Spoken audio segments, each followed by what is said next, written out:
नमस्कार, माझे नाव पल्लवी. माझ्या चॅनलमध्ये तुम्हा सर्वांचे स्वागत आहे. आज आपण तांदळाच्या चकल्या तयार करूया.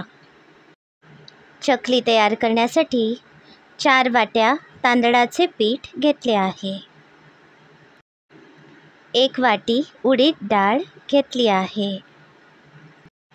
ही उडीद डाळ स्वच्छ धुवून 2 तास पाण्यात भिजवून ठेवा. आता 2 तास पूर्ण झाले आहेत. हे बघा, ही डाळ आता बऱ्यापैकी भिजली आहे. यातील पाणी मी काढले आहे. आता ही डाळ मी कुकरमध्ये घालते. यामध्ये 1 तांब्या पाणी घालूया. हा कुकर 15 मिनिटे गॅसवर ठेवूया. ही डाळ अगदी मऊसर शिजवायची आहे. आता 15 मिनिटांनी मी गॅस बंद केला आणि या कुकरची वाफ जाण्यासाठी हा कुकर खाली ठेवला होता. आता या कुकरची वाफ गेली आहे. हे एक पातेले घेतले आहे. यावर या प्रकारची चाळणी ठेवली आहे. यामध्ये ही शिजवलेली डाळ घालूया. यामुळे या डाळीत अधिक असलेले पाणी पातेल्यात पडेल. हे डाळीचे पाणी आपल्याला आवश्यकता असेल तर पीठ मळताना वापरायचे आहे. ही डाळ मी पुन्हा कुकरमध्ये घातली आहे. आता या ब्लेंडरने ही डाळ मी बारीक करून घेते. याऐवजी तुम्ही हँड विस्करचा सुद्धा उपयोग करू शकता. याप्रमाणे ही डाळ अगदी मऊ वाटून घेतली आहे. 4 चमचे तिखट घेतले आहे. चवीप्रमाणे बारीक मीठ घेतले आहे. हे 3 ते 4 चमचे मीठ घेतले आहे. 4 ते 5 चमचे बडीशेप घेतले आहेत. तिखटाचे प्रमाण तुमच्या आवडीनुसार कमी अधिक करू शकता. आज मी पीठ मळण्यासाठी हे लाकडी भांडे घेतले आहे. आता या लाकडी भांड्यामध्ये ही वाटून घेतलेली डाळ घालते. आता यामध्ये 4 वाट्या तांदळाचे पीठ घालते. आता आपण पाणी न घालता हे पीठ मळून घेऊया. आवश्यकता असेल तरच पाण्याचा उपयोग करायचा आहे. आता यामध्ये तिखट, बडीशेप आणि मीठ घातले आहे. बडीशेपऐवजी ओवा किंवा जिरेसुद्धा घालू शकता. मला चकलीमध्ये बडीशेपची चव बरी लागते. यामुळे आज मी बडीशेप वापरले आहेत.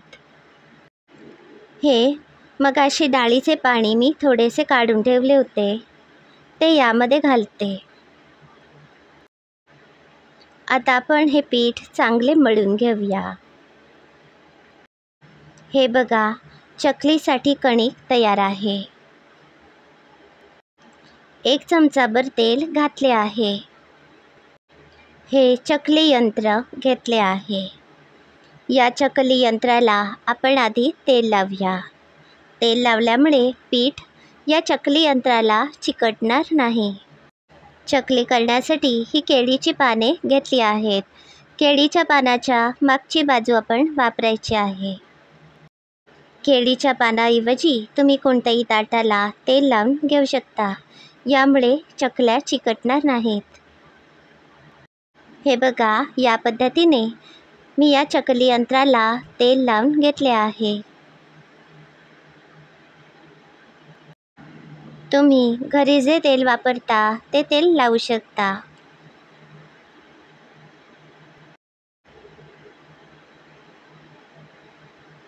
आता आपण चकली करायला सुरुवात करूया.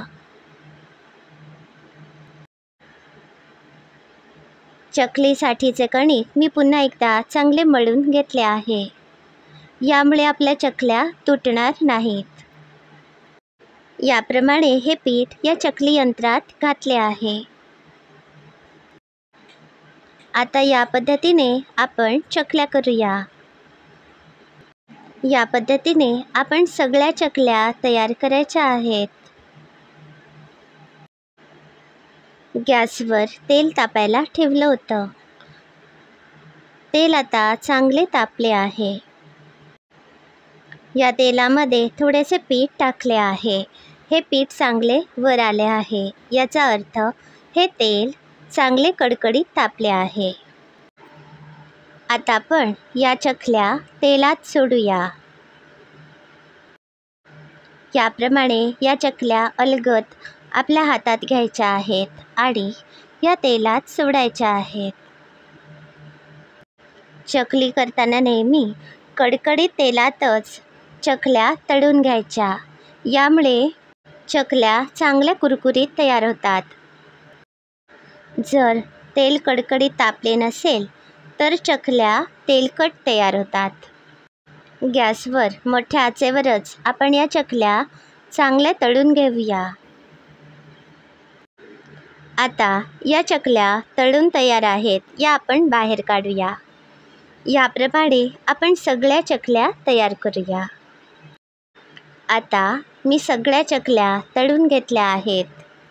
या चकल्या गरम असताना थोड्याशा मऊसर वाटतील, पण गार झाल्यावर चांगल्या कुरकुरीत तयार होतात।